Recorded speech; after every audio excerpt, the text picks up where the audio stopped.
Good morning. It's Saturday morning. It's your favorite real estate agent. It has to be because I don't know anybody else that's streaming real estate related news and content at 9 a.m. on a Saturday morning. How are you? How's it going? I think they used to ask, how's it hanging? That doesn't seem appropriate. That doesn't seem like the right way to start a day. Um, Gosh, I think I've got a full show today. I think if any of the topics that I brought up, I think I could talk about for the entire day. And that's surprising. That's surprising. Um, Weird. On my Twitter it says Deerwood Realty often confused by St. Louis weather, and that couldn't be more truthful. It was not bad out this week. It was in the 60s and 70s. And now today, I woke up and the temperature is 15 degrees outside. It's just crazy. It's like, just pick a temperature and go with it, you know? Now I can see I've got something screwed up somewhere else. Great. Ugh. It's weird. I don't want to do this. See, this seems weird to talk like this, right? And then this doesn't seem right either. There's got to be a more natural way to talk into the microphone, so that's what we're doing. That's what we're attempting. Oh, you know, sometimes, I'm not gonna lie, sometimes I'm a little rattled coming into the live stream. I wake up and there's all this information just being thrown at me, and I don't always have time to handle everything before I can prepare for the show. And I know you think like, hey, how hard can it be to prepare for a show? Well, it's a lot harder than you would think. You have to find something relevant to real estate to talk about that isn't just boring as hell. Like seriously boring. So any sort of research that's done, that's pretty granular and pretty boring. It's pretty hard to, you know, it's pretty hard to explain, 0.3% of this and 0.5% of that. So that's that. I'd say on a good day, if I could get a solid hour in on show prep before it goes live, it's going to be fantastic. Now you could say, John, why don't you just do it the day before? If you just have everything all set up the day before, then you just have to show up and just do the show. And it's like, well, it's not live. You know what I'm saying? It's not fresh information. Well, some of your information isn't fresh. Well, I feel like you're being a little bit hypercritical. I feel like I've explained my situation. Google Trends, I like to look at that. That always helps me learn what's going on in the world. That really doesn't come out until the morning of the next day. And I could do real-time search, which is fine, but sometimes it's not that interesting. For example, there was I'll tell you a not interesting story. That should make you want to stay. I was watching a search about some fellow that was a designer, okay? And they were selling purses or something on their website. And the purses are normally like $1,000, but there was a glitch in the website and they were selling for like $15. And so everyone was going to buy these purses for $15. And then what ends up happening is they don't sell the purses for $15. They're like, sorry, your order's canceled, go away. That was Google search. That's one day. And I'm having trouble in general with storytelling. I like to get to the point. I like to just, this is what happened. Okay. I don't like to keep the reader or keep the person listening to me guessing as to what I'm talking about. And so what normally ends up happening on a story is I tell the ending first. I'm trying to give an example. Like, so if it was a baseball game, I'd be like, the Cardinals lost. And that's the story. So that's not good. It's not good. It's not compelling television. It's not compelling storytelling. It's pretty bad. The last thing you want is is that you want like a hook, you want a reason for people to watch. And on the podcast, like I'm trying to think of the one. Oh, this was a great story the other day about a buyer's agent that ended up showing the wrong house. And I just wanted to start the thing with, can you believe he showed the wrong house? Which would have been the story. That's the end. I mean, he literally, the alarm went off. He goes to the back of the house, finds a key, or it's unlocked, and goes through the back and then opens the door. And it's the house next door he's supposed to be showing. That's wild. That scares me to death when I see that. I'm worried that I would do the same thing. So, yeah. What do you think about the move over to the Livestream channel? I'll be honest with you. I don't think that there's any difference whatsoever in my views. None. They're still terrible. I mean, I made a whole new channel just so that I could do live streams on it. And I get the same amount of traffic. Let's go look and see. I mean, we've got time. Let's go look and see what's beating me in YouTube right now. And we'll just see. Like yesterday, it didn't seem like there was that many people live streaming at all at 9 in the morning. So that's not so bad. But what's going on here? Okay. That's what's going on here. Let's see. So live. Promote your channel here. Okay, so what I would do there is I would go and say, hey, go check out my channel. There's 101 people watching that. Now there's that mom one. That one normally gets like 50. So this guy here, just by showing up, he gets 101.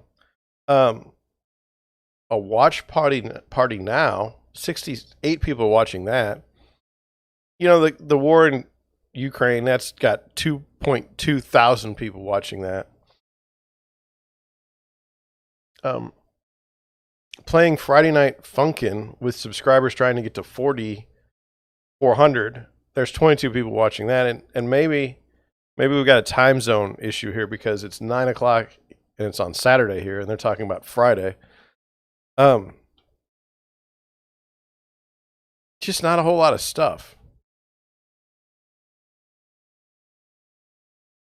Not a whole lot of stuff. 96 people watching the Robux guy from yesterday.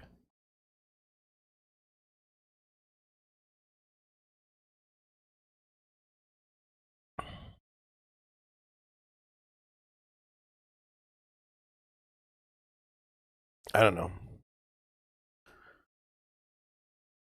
know. So I'm done with this. There's really nothing. I mean, if you want to watch live streaming at 9 a.m. on a Saturday about real estate, I mean, there's only one place to go, and it's to me. I think that's funny. So let's see. What do you want to do next? I've got my list. Let's do a home showing report from yesterday. Yesterday I showed 2 homes in St. Louis. Let's go over that. I've got them in front of me. The first house,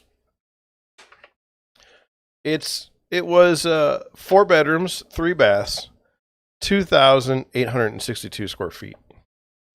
When you look at the house, it's amazing. The first picture, the curb appeal, is wonderful. They did the washed out look, you know, where it's. I don't like it. I haven't ever liked it. But what you don't see is there's literally a mountain behind the house. Like this house is at the bottom of a mountain. And what they did, I mean, you can't. So I'd say when you're in your house, your backyard literally looks to a straight earthen wall, okay? And then it's like 100 feet tall. And then above you, at the top, are people in their own houses looking down on you.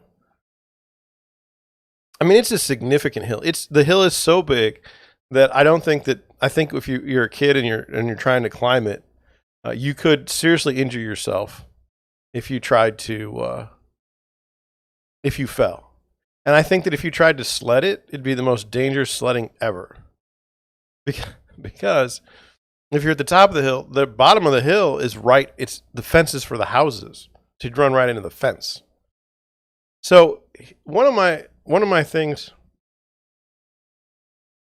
I have biases, and I try to explain those to my buyers ahead of time, so that there's no sort of I don't know, how do I put it? If you feel differently than I do, that's totally fine. But at least let me get the ones that I know of out. One of those is yard selection is a key to buying a house. Okay, lot selection.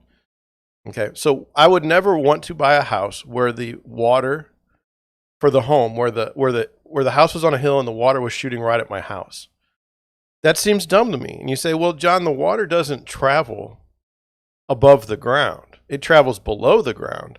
And so it travels the same way everywhere. No, it doesn't. No, it doesn't. I tell you that right now. There's no way. And so this particular house, when you have a 100-foot mountain behind you, a hill, coming straight near your backyard, coming straight into your basement wall. We have basements here in St. Louis. It's going to suck. It's going to be terrible. It's going to leak. And so these people didn't put in the disclosure that the basement leaked. In fact, they didn't do it because they just didn't post the disclosure. They left the disclosure at the house. So now I have to go look and see everything wrong with the house before, like I like to know. One of the things I like to do is show the disclosures to my buyers before we go to the house, so we know what we're looking for. Okay. And honestly, the way people fill out disclosures says a lot about what the house is going to be like. You can tell when people aren't being truthful on a disclosure. You can tell that. Here's a couple of ways they do it. One, they accidentally forget to check a box. Okay. So it's like, oh, I really didn't see that box says, does the basement leak? Oh, I just didn't see it. And then they'll take or they'll just fill out everything and there won't be anything wrong with the house. And then they'll be just quick check marks. It won't be cleanly done or anything like that. They're just like, let me get through this. And when we go through disclosures, I don't advise people to say, what to say on the disclosure. I will say point out things that you know and things you don't know, don't talk about. That's just the way I do it. Because most of the time the inspectors are going to pick it up and you should be fine. That's the way I look at it. But anyway, so when I get to the house, we had driven by it last weekend.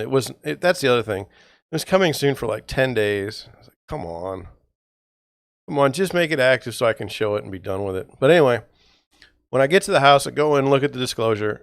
It's like, oh yeah, we've had drainage tile put in the backyard because the water just sits there and it's a pond when it rains.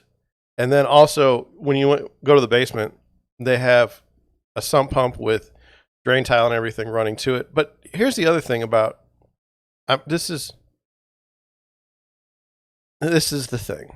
If you're going to have a drain, if you're going to have a sump pump, which is a pump that literally pumps water from the bottom of the ground under the basement up top and then shoots it out, you are an idiot if you take a sump pump, okay, and have it run directly outside of your house and down. You're literally just putting water back in the ground, right at the spot where you're picking it up. It's the dumbest thing. And I see it a lot on my wife's house. We had to put in a sump pump, and I had it set up so that it goes down the hill. That's what you want. If it goes in the neighbor's yard, what do you care? I mean, really, not your problem. I was lucky. This particular hill went straight down. Didn't have to worry about it. But anyway, so that's how they had it set up. And they also had it set up, there's basement technology that I'm not privy to. But I don't I've seen iterations of it. So originally they used to have this stop between the basement wall and the concrete. And so what that was, if it would expand or contract, it would give you that space. Well, I don't know what happened there, because now they're using just a piece of I don't know what the name of it. Like a ridge board is what I would call it. It's plastic and it has these ridges in it. So I call it a ridge board. Now they're putting that in there, but that's not a good thing. That doesn't, over time, that's going to rot. It's not going to be good. But anyway, so did the house have foundation issues? Well, it depends on how you look at foundation issues. They say that after they did this work, it no longer leaks. Okay. Do I have any chance of knowing how long these repairs will last? No. Are there lifetime home warranties and are there absolutely. But let's just play this through, okay? If I have a house that I see the basement has had issues, okay? And then I see another house where there's no evidence of any issues in the basement. Why am I going to the house that has basement issues? Known. I mean, why am I trying to buy that house? Two houses the exact same price, exact same features. One has basement issues that they fixed, okay? And the other one has basement issues, has no basement issues. 100 times I'm going to the house without a basement issue. And that's just me. And so when my buyers say, well, how bad is the basement issue? I don't know.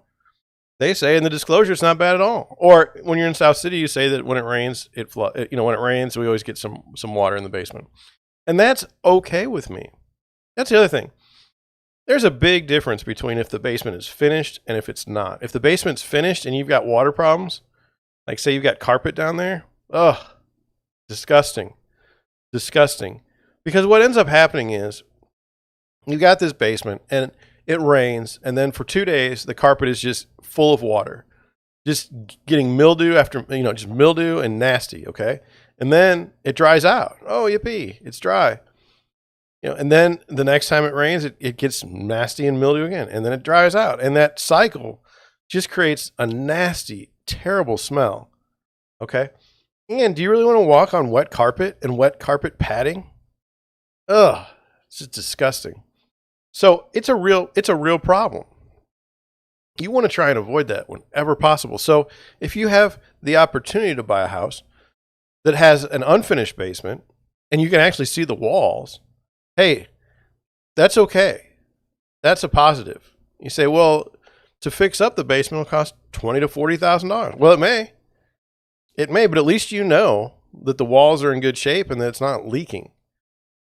And that's one of the biggest problems I see is when people, they'll hire an inspector during the home buying process and they'll say, is my basement leaking? Is there anything in there when I buy this house I got to worry about?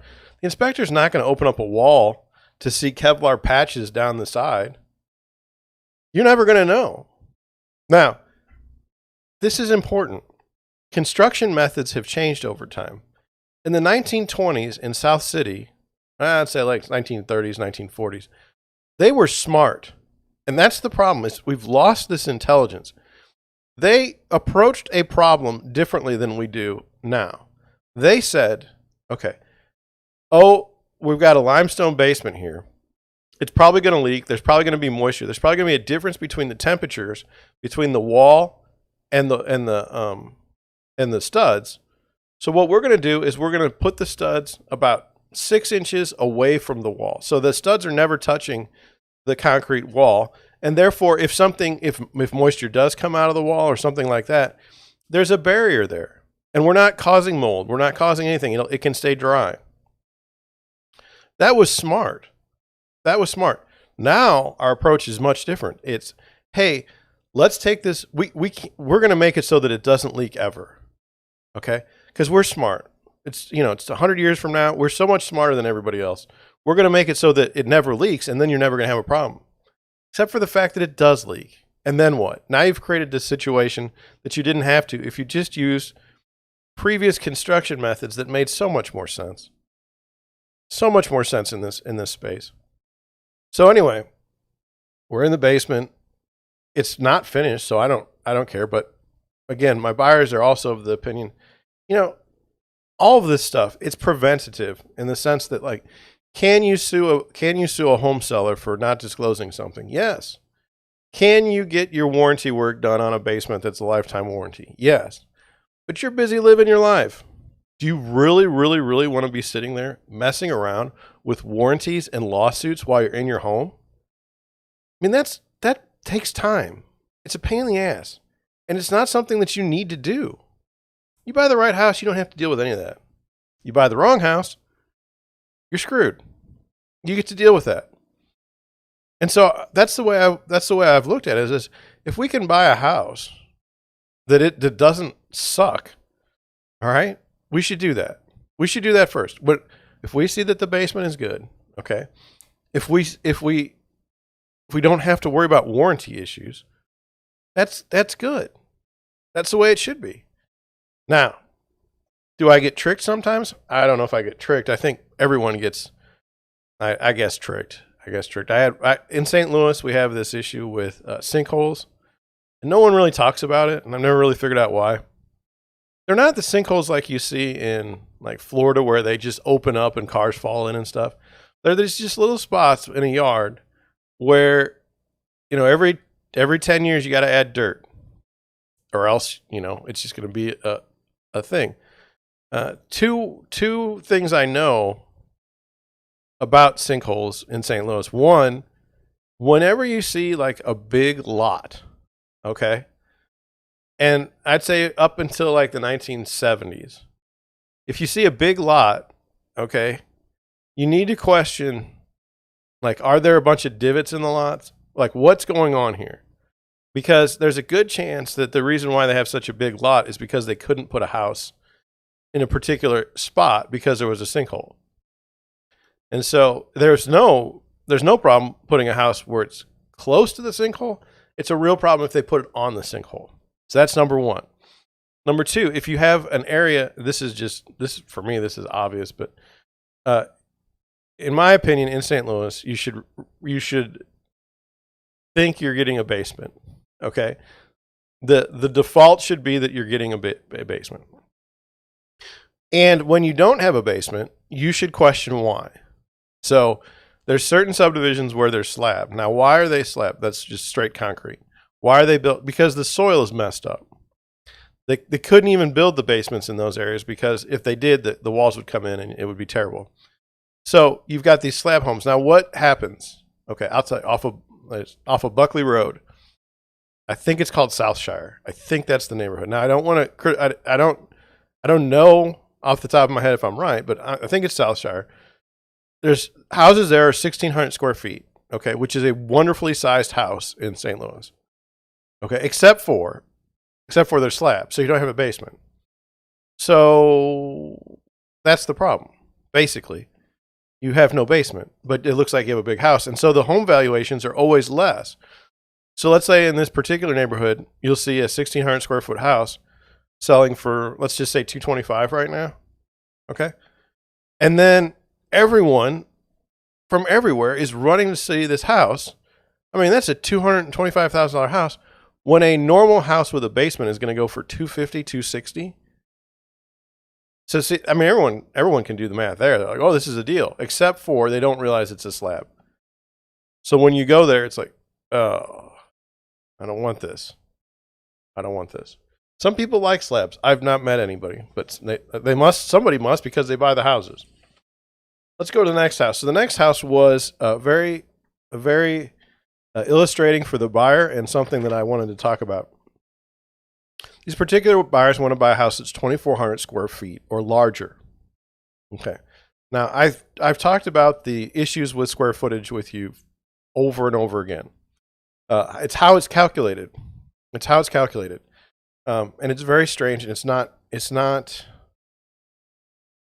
How do I put it? It's not intuitive to me. Okay, let's just do an exercise.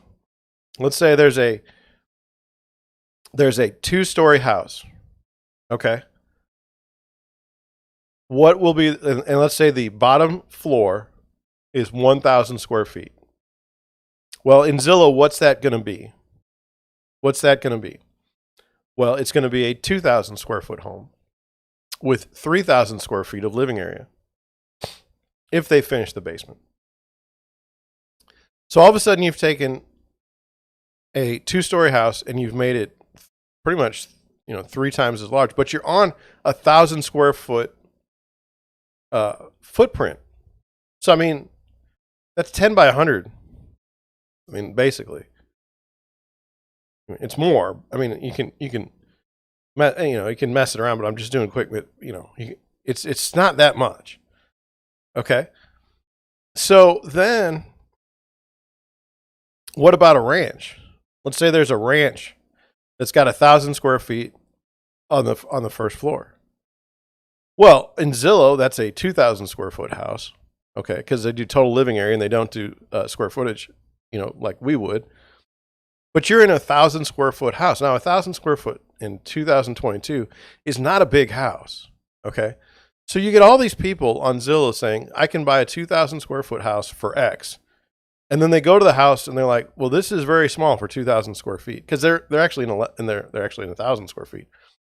And so my buyers were really, really confused because they wanted their house that they live in now, that's a ranch, is probably 1,200 square feet. Okay. And they said, we want to be in 2,400 square feet or more. And a 2,400 square foot ranch is a massive house, especially in St. Louis, at least the way the construction is here. And where they want to live, I only know of like 2 subdivisions in the whole county that will give you 2,400 square feet as a ranch. Now, 2 stories every day of the week, that's no big deal.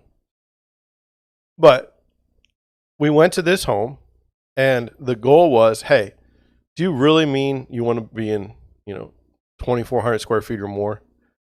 Like, this was a ranch. And so they went through. The basement was fully finished. I didn't like the flooring they used, but they did anyway, whatever.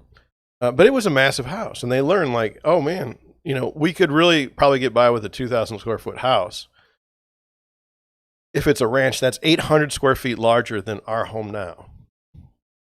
So will that make things easier on them going forward? I think so.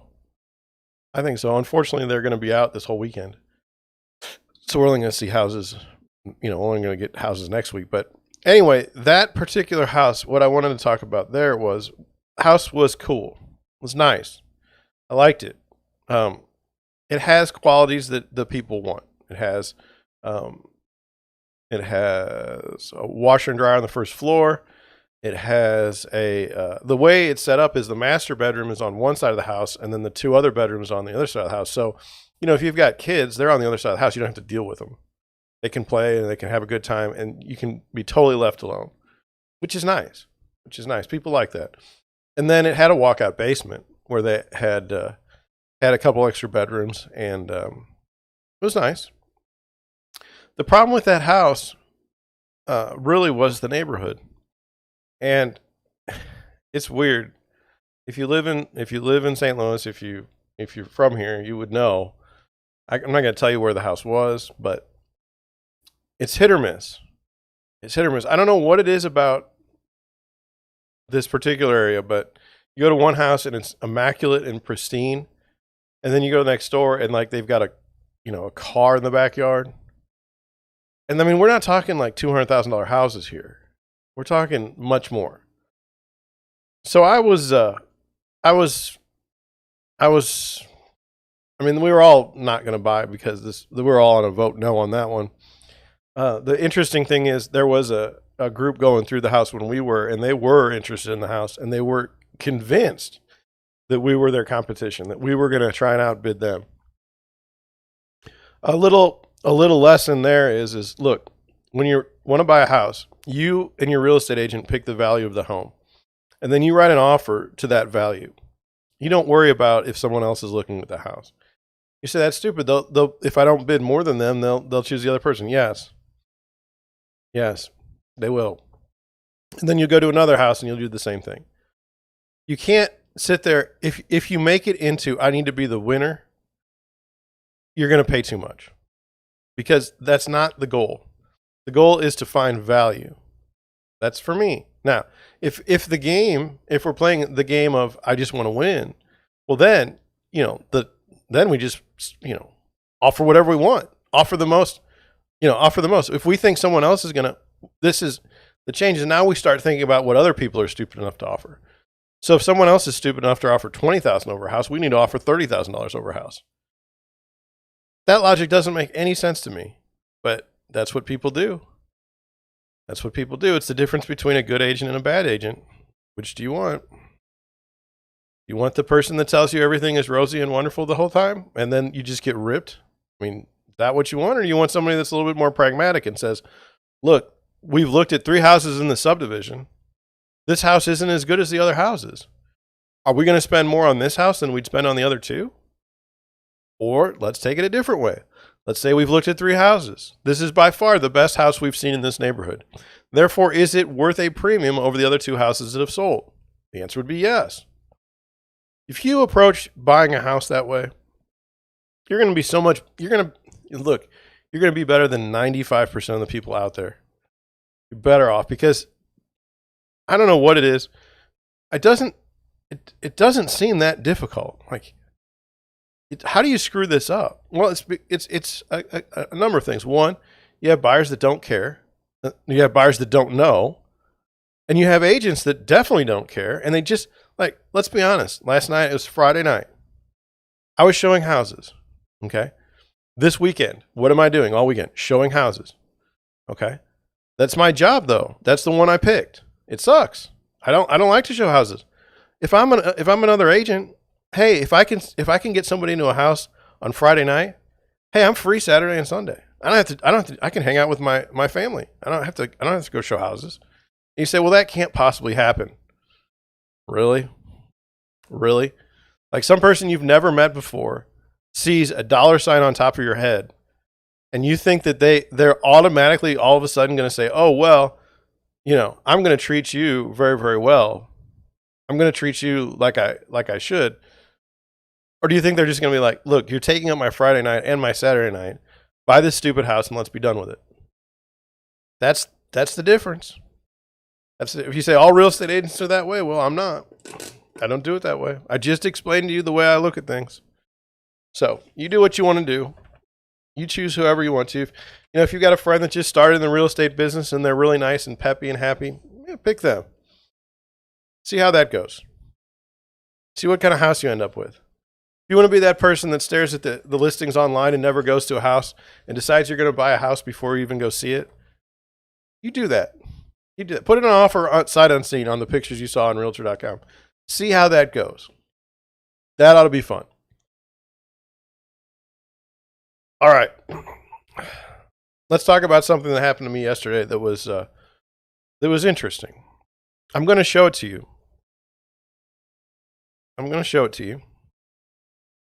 Oh, well, I'm way off. Okay. But it's in the real estate thing, so we need to talk about it this way. Let's go to screen share. I'm sharing my screen with you. Okay, what do you think of this?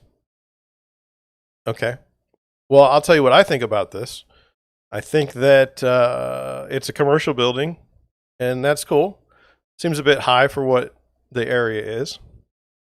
But this was sent to me by one of my buyers. They're like, hey, dude, like, what do we do with this? And so let's just look at it. So it's this building here, right? Well, it turns out, no, it's not.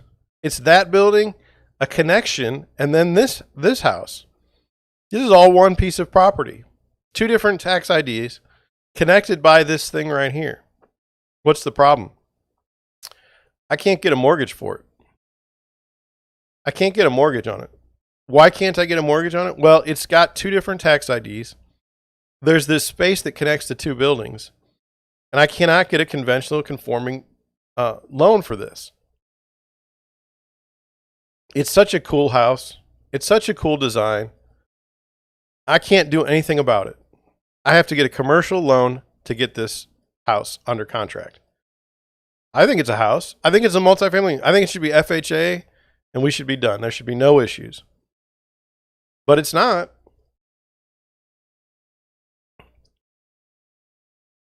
It's really, really frustrating. And you say, well, John, what difference does it make? Why don't you put an offer in on it? And, why don't you put an offer in on it? Here's the second listing. It's the same one. And then worry about the pre-approval later. Well, first of all, they tried that. Somebody already tried to buy it. And they tried to buy it as a multifamily, and it didn't work out. So, I asked my lenders, I said, can I get a mortgage on this? No. I had guessed that was the issue. I sent my buyer an email. I was like, look, unless you're coming with straight cash or a commercial mortgage, we're toast on this house. There's nothing we can do. It can't go conventional 30-year fixed financing because it's attached and it's a multifamily house next to a single family house, and it's just ugly, and it's not a good portfolio loan for anybody. Well, it's a good portfolio loan. It's not a good conforming loan, meaning they couldn't sell it off, and it's not going to work. Now, that's the information I got from my lender. Okay. He asked another lender in his office the same thing, and he didn't ask like, hey, he didn't frame it in a way that would be terrible. He framed it in the way of, hey, what do you think about this? Is there any way we can finance it? And they're like, no. So that's the problem with this multifamily house. If the two buildings weren't connected, you could sell it. Okay. You could definitely get a mortgage. It's the fact that they're connected that's the problem. Anyway, now let's look at some Google Trends. I'm going to pull it off of we'll pull it off there because I want to surprise you. We got two different ways we can go. It's a little tough, but we're 36 minutes into the program. I don't know about the one article. I don't know about the other article, but let's go through. Let's do some Google search. What's trending in Google search today? So both of them had 50,000 searches. And I'll try to get through them a little faster than I normally will, unless it warrants more time. So here we go. This one here, it doesn't have a headline for you, doesn't have a headline for me, but here it is. It says, Basketball Wives Shock. Who is Royce Reed and why was she arrested? Okay, so I don't know who Royce Reed is. I don't know anything about it. I just know that there were 50,000 searches. And so let's take a look. It says, Royce Reed rose to fame in 2010 after appearing on VH1 reality series Basketball Wives. Now, I don't know of the VH1 reality series Basketball Wives. I don't remember 2010 specifically for anything. I know I was living in this house, I think. Yeah.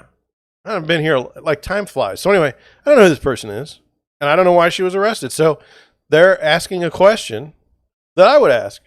So I figured that'd be the best way to figure out what's going on. It says, in March 2022, she made headlines after it was revealed she had been arrested, and now fans want to know why. Okay, so in March 2022, we're in March, and it's 2022, she made headlines, and it says, and now fans want to know why. I don't know if she has any fans. I don't know. Oh, look. It says, who is Royce Reed? It says, Reed is known as an American actress and a realty TV personality. She famously starred in Basketball Wives from 2010 to 2013 and then started a career in acting, appearing in the films First Lady and Call Time. I don't know anything about that. I don't know any of those films. It says, outside of the entertainment industry, Reed is famously known for her previous relationship with Los Angeles Lakers star Dwight Howard. I didn't even know Dwight Howard played for the Lakers. Going really well. It says, in 2007, the former couple welcomed a son together who is 14 years old. It says, why was she arrested? Well, why? On March 11th, 2022, which was like yesterday, it was revealed that Reed had turned herself in to the police in Orange County, Florida. According to documents obtained by Radar, the realty star was charged with child neglect, a third-degree felony. The case reportedly involves her son, who was ordered by a judge to stay away from kids 2 years younger than him without an adult. Reed's son allegedly violated the judge's orders, and Reed was arrested as a result. Oh, interesting. It says, the charges come almost a decade after Reed went to child services and accused Howard of whipping their son. In 2014, Howard confessed to using a belt on his son. However, he reportedly did not think anything was wrong, as he used it as a form of discipline, one he had received when he was younger. The case was later dismissed after an investigation determined that the injuries depicted in the photo that Reed produced were not from the belt. Oh my gosh. And then it says, a career in the entertainment industry often comes with a nice payday, and Reed's career is no exception. It says, what is Royce Reed's net worth? As of March 2022, Reed has an estimated net worth of $1.5 million. That's really pathetic. I mean, if we're talking about stars, that's got to be a misprint. 1.5 million? Anyway, that's weird. Your kid does something and you get arrested for it. I don't know. So, that's not the weirdest story for today, though. Oh, no. Oh, no. And this is why I think I have problems with the youth of America. Okay? This is why. Because they haven't lived their life. They haven't lived through these things that I've lived. Okay? They don't realize, like, things are whacked. So, do you remember Heaven's Gate? Do you know what that is? Okay. Okay, so let's just go over the headline. This is important. Heaven's Gate survivor reflects on cult's mass suicide 25 years ago. Okay, and said the cult started in the 1970s, but that's not really relevant. And you'll see right now it says on March 26, 1997. I graduated high school in 1995. I was a sophomore in college in 1997. An anonymous caller directed police to a mansion outside San Diego, where authorities soon discovered the largest mass suicide on U.S. soil. Now, that was weird. I'm a sophomore in college. I just see a news report. We didn't have Facebook. Internet was in its infancy. Some dude told a bunch of people to commit suicide. So let's learn more about that, okay?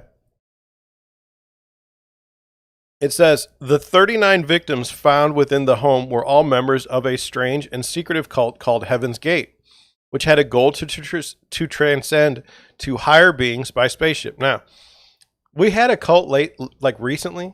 It was nothing like this one because there wasn't mass suicides. And I don't think people understand cults. Like, you think like cults are this thing where it's like only crazy people would be part of a cult. No. The cult pulls you in. The cult pulls you. You don't realize you're in a cult. Like, the people think they're totally doing the right thing.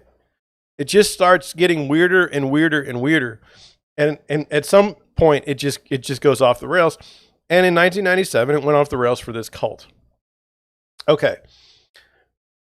I'm just going to go over the story here. It's just bizarre. It says, the anonymous caller was Rio D'Angelo, a surviving member who left the group after 3 years and was to stay behind and tell the world about the group's story. So they decided like one person is going to go ahead and stay alive so they can tell like what's going on. And it says, I was always looking for answers, looking for purpose in my life. I loved these people. It meant everything to me. We lived like we were living in a monastery. We were all celibate individuals looking forward to self-advancement. Okay, now look at this dude. Okay, this dude on the screen, if you can see him, 40 people believed this guy enough to kill themselves. All right, this guy's a freak show. I don't know, we've come to a world where it's like, oh no, that person's totally normal. They look like a freak show, but everything's cool, right? No. No, you should always be worried about freak shows. Like, you should be actively looking for people that are absolutely nuts and get the hell away from them. The last thing you should be doing is trying to normalize bizarre people. Like, say, oh, that's totally normal. Everything's cool, right? It leads you to a cult. This guy is a freak. He's always been a freak. And like, the way we are doing it now is we say, oh, it's just fine. He's totally normal. He's just living his life. No. There's evil in the world. This guy's evil incarnate. Stay away from freaky people. Okay.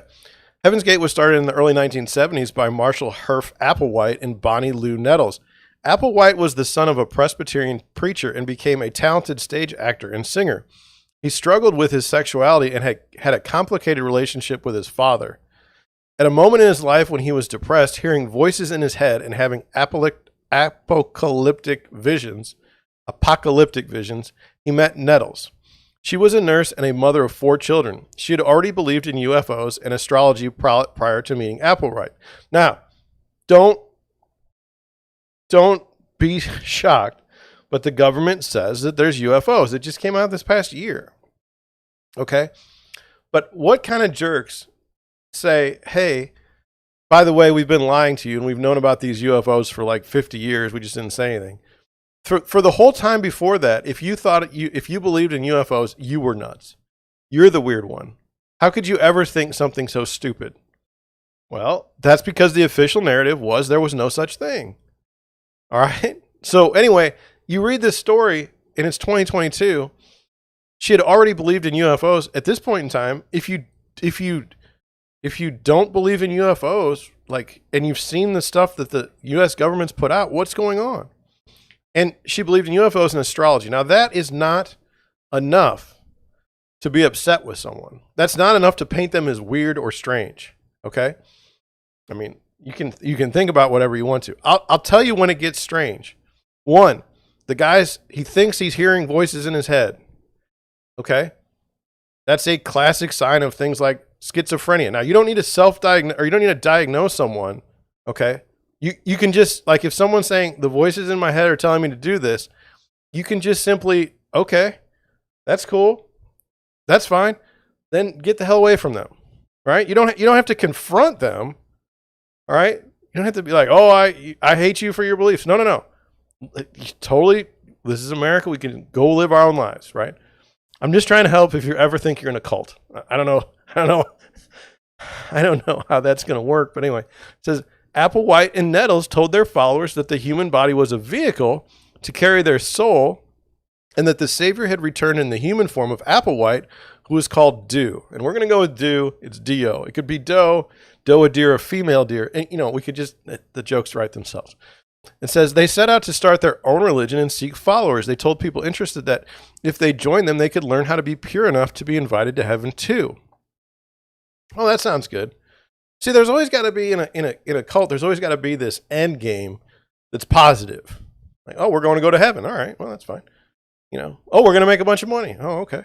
There's different kind of cults. They're not always, they don't always end up like this. Over the course of several years, Applewhite and Nettles required their followers to adhere to increasingly more strange and severe rules. This is where it gets weird, right?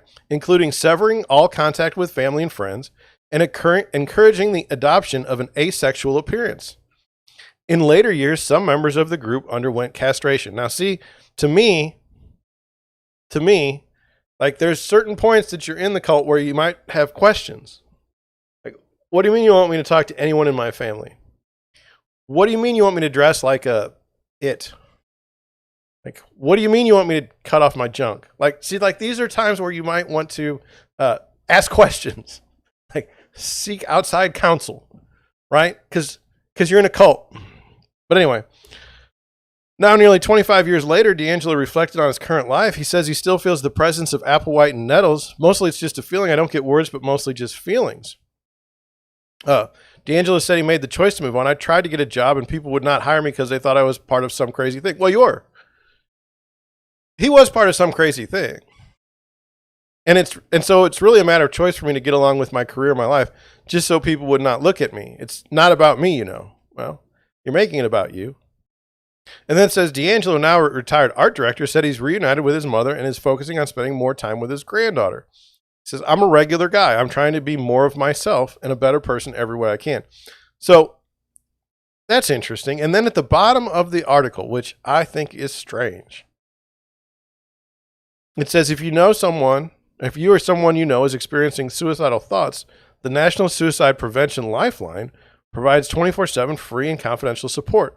So the thought here is that you're reading an article about a cult and a mass suicide, and so we need to put a warning at the bottom of the page because we're concerned that you might off yourself. I don't know. That's a bit of a stretch. But anyway, yeah, look up the Heaven's Gate cult and really, really be amazed at the cult.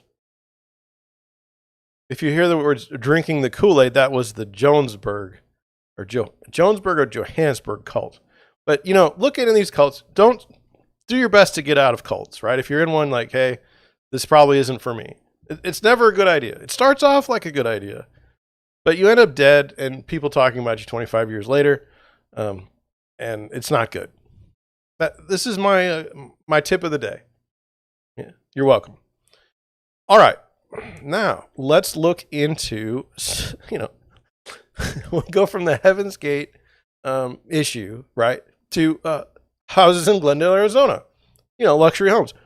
I mean, what could be better? We got a $2.3 million home, a $2.3 million home that's just come to market, and a $2.3 million home brokered by Yay Realty, which makes me laugh because it's like radar. Is that a palindrome where it's the same as? Anyway. All right, here we go. The first house, what do we got here? We got 38 pictures. I'm okay with that. It kind of looks like the Flintstones. I don't want to live in a house for $2.4 million that looks like the Flintstones, but that's just me. 42 days on the market, 4-car garage, built in 2001, 4 bedrooms, 4 bath, 3,000 square feet on a 1.23 acre lot. Let's look at the property history. Sold in 2012, listed in 2022. Not bad. Not bad. What do we got here? Spectacular custom home on an acre plus with stunning mountain views. And why are you shouting at me with these all caps? Anyway, 4 beds, 4 baths, 3,642 square foot home with exquisite curb appeal. I don't know about that. That's subjective. Is surrounded by mountains and a desert front yard, courtyard entry, and faux flagstone pathways and porch. You'll also find a guest house, combined RV garage with a spacious living room, fully equipped kitchenette, and large bedroom. Be impressed by the sheer beautiful and spectacular details of this amazing interior. Earth tone palette, recessed lighting, high ceilings, and stone flooring with carpet. The formal dining room has an elegant chandelier and is perfect for entertaining. Cozy living room is ideal for receiving guests, and the convenient den can be an office for an extra bedroom. Sizable family room boasts a beehive fireplace and an entertainment niche kitchen showcase. Okay. Is this eye-catching to you? I mean, pool. I like the pool. They didn't put anything in there about the pool, though. We're 10 pictures in. We haven't even gotten inside. It's irritating to me. Okay, now we're inside. Nice kitchen. I agree. Right? There's the beehive fireplace. I don't really...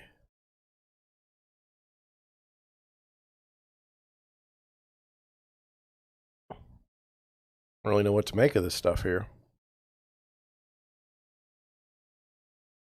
I mean, it's a house. There are many like it, but this one's theirs.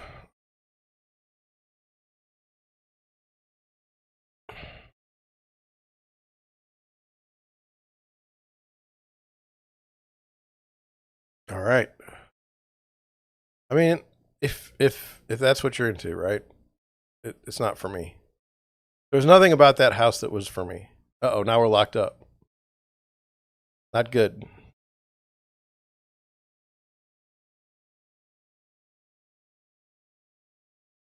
Okay. Let's look at this house. $2.3 million, 5 bedrooms, 5 baths, 5,231 square feet on a 1 acre lot. And this is so wonderful because you literally have 3 houses at the exact same price. Okay. Now, the only thing that can be different is like the features and where it's located. And which one do you like most? So this has been on the market 8 days. Single family home, 4-car garage, built in 2016. It was last sold in 2020. Listed in 2022. The property detail is not that big. All custom home on over an acre, has everything your heart desires. As you enter through the front gate, you're immediately greeted by a huge grass and tile concrete courtyard with a gas fireplace, perfect for entertaining family, friends, or neighbors. The decorative double front doors lead to a high ceiling foyer for greeting guests, then into the stunning family and great room with a limestone fireplace. The huge chef's kitchen has 2 large islands with the latest high-end appliances, which include a unique handmade stove from Italy. The open design is breathtaking. Well, we'll find out. The master suite includes a giant master bathroom with a steam shower and a soaking tub, making it feel like your own personal spa. The resort-style backyard includes a large pool over 1,000 square feet of covered patio. So there's that outdoor space that we see a lot of that's very important to new homes. Okay, we're 4 pictures in. Now we're going inside, finally. Picture 6, we're inside. Now, if you're in Arizona and you can have the large doors where you can make that space transitional, you know, that's fantastic. That's not going to be something in the Midwest we're going to see a lot of.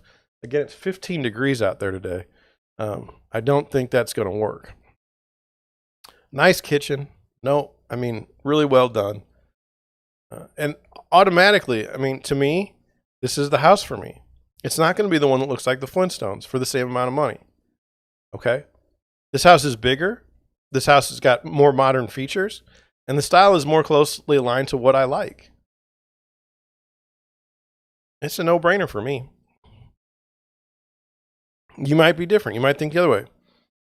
27 pictures. Look at that laundry room. I really, really like that. You've got 2 on each side with a sink and an area to fold. That's nice. Uh-oh, we're going to go picture free. Okay, that's the outside. You know, I mean, that's a beautiful pool area, right? Maybe we can, I mean, look at that. That is wonderful. Okay, so of the 2 houses we've seen, I like this house better. We're going to look at a third house. This is by Yay Realty. Yay, Y-A-Y. And if you spell it the other way, it's Y. Anyway, $2.3 million, 4 bedrooms, 3.5 baths, 4,000 square feet. It's also on a 1-acre lot. 48 pictures. Property details is not too big. We can definitely talk about that. Listed in 2022 in February. So, I mean, not too long. It was sold in 2021, which is kind of, I mean, is it like a fix and flip? Anyway, beautiful custom home located in the gated community of Copper Ridge Estates. Open floor plan with great views of the resort-style backyard. Custom finishes throughout the home. The home sits in over an acre with amazing mountain views. So if you put that in the listing, you might want to have that in the actual pictures. Large great room. Chef's kitchen and wet bar off the great room. The home is an entertainer's dream. Large master suite with a bonus room for a gym or office. Split plan that flows. I don't know if does that really require an exclamation point. The backyard is beautiful retreat. Custom pool and barbecue area are amazing. Putt and chip greens line the backyard. The expansive patio has room for all your friends and family. The location is great, close to everything, and room for your RV. Maybe the RV life is big there. I like the house. I like the outside. It looks great. Look at that entrance. That is something. Now, I'm afraid of steps. I'm afraid of steps, especially here. 1, tripping up the steps, or 2, tripping down the steps. Like, it's not obvious that they're there. Anyway, I guess that's an old man thing at this point. He's got a gun safe, you know? Okay, good. I like squares, and this is more circles. So this doesn't make me real happy. Like, this house is bothering me because I want squares. And they're giving me half circles. Like, see in the ceiling? A tray ceiling to me, if it were square, would be cool. An octagon is not cool to me. Like, the tub is not square. It's like they're intentionally poking at me. Nice laundry room, but again, this laundry room only has 2 washers and dryers where the other one had 3. Nice outdoor space. Do they have a pool? I think so, because there's something over there. We're 30 pictures in and I don't know. That might be a problem. And I mean, there's a beautiful area that looks like it's overlooking the pool, but that's got to be the pool right there. Okay, here's your first picture. Interesting that one of the features for the pool is actually in the.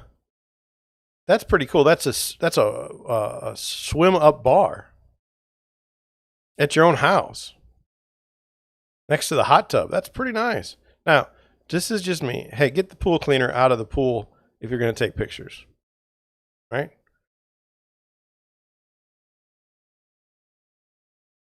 Little putting green. Nice house. Nice house. So I would have taken the last 2 houses over the first one. Let us get into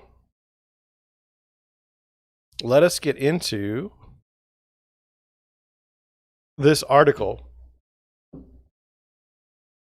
It says the National Association of Home Builders identifies top features and design trends for 2022 across generations. I don't have a lot of time. I'm just going to go into it. Certain home features to resonate with all generations. And however, the top 5 are laundry rooms. Love a laundry room. Totally agree. Exterior lighting. I mean, that's, they're talking about the nice lighting. It's fine. I don't need it. Ceiling fans. I mean, everybody should have ceiling fans. That's an obvious one. Patios and walk-in pantries. I do like a good walk-in pantry, and I do think it's funny when we go to houses, people, like especially young couples, don't realize that you need a pantry. Okay, and so they'll walk in the house and they'll see this kitchen and they'll be like, "Oh, this is a cool kitchen. There's no pantry." I'm like, where are you gonna put your stuff? Oh, we don't need a pantry. It's like, okay, good luck. Good luck. All right, last article. I'm gonna do this one partially because it's a title on my video, and partially because I'm kind of curious. It says the new rules of home selling: 5 secrets to fetch a price beyond your wildest dreams. Well, everyone would want to get a price beyond my wildest dreams, right? By the way, I don't think that's true because the numbers I have in my head are huge. Are huge. We're in the trillions. So I don't think that's going to work. But anyway, by now everyone has heard hush stories from starry-eyed sellers just how quickly their modest homes recently sold for way over asking price. Maybe this unprecedented seller's market has you hoping you can cash in on your home too. We don't blame you, but lest you presumed listing today is a breeze, it's time to brace yourself, or better yet, buckle up for a whole new ride. In the past, selling a home was relatively mellow affair that required low to mid-level effort on your part and at least a few weeks or month to bear fruit. Now, though, your home might be deluged with offers the very day it hits the market or hits the multiple listing service or MLS. And although homes are selling fast, this does not mean you can just kick back and watch the offers roll in. It kind of does. It kind of does.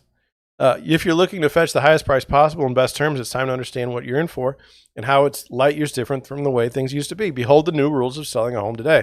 Well, I'd like to know the new rules, right? I mean, the last house I sold was a while ago. Maybe something new's happened. Okay, the old rule: you can look for a new home as you sell your old one. New rule: come up with a solid game plan for where you live before you list. That, to me, has always been kind of stupid. Here's why. If you put an offer subject to you selling your house, and I get an offer that's not subject to someone selling their house, I'm taking the other offer. I'm not waiting for you in any market. So that's something that I never did think it made any sense. So that's number one. I'm not going to read. I don't need to read it because I just explained it to you. I don't need the article to tell me. Number 2, the old rule: price your home high to drive offers higher. New rule: list below market value to reel them in first. That's not an old rule. That's weird. No one did that before, at least in St. Louis. And now, yes, people list their houses below market value, but it's a total shit show.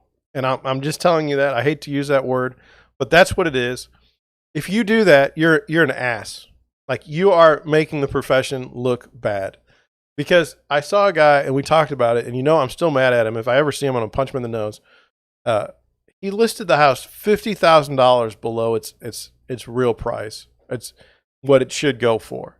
He got like 70 offers, okay, and it ended up selling for $20,000 over what it probably should have. That was just an ass thing to do. I'm not doing that. I'm not doing that. He could have gotten that same number if he would have listed it right at the price it should have sold for. He would have gotten the same number, and he would have saved a lot of people a lot of time. And that's all we have in life: time. And you took it away from me. Number 3, old rule: make sure you have nice listing photos. New rule: dazzle with aerial videos, 3D tours, and more. Now, I've talked about professional photos for 15 years. Okay?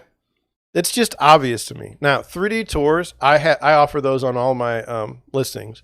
And aerial videos, I am not into the drone video footage. I really don't want to. I don't want the first picture of the house being of the roof on a ranch. It just looks stupid. And plus, if I've got a neighbor that's got an RV in his backyard, I don't really want that in my listing photos. I don't want that number 1. That's stupid.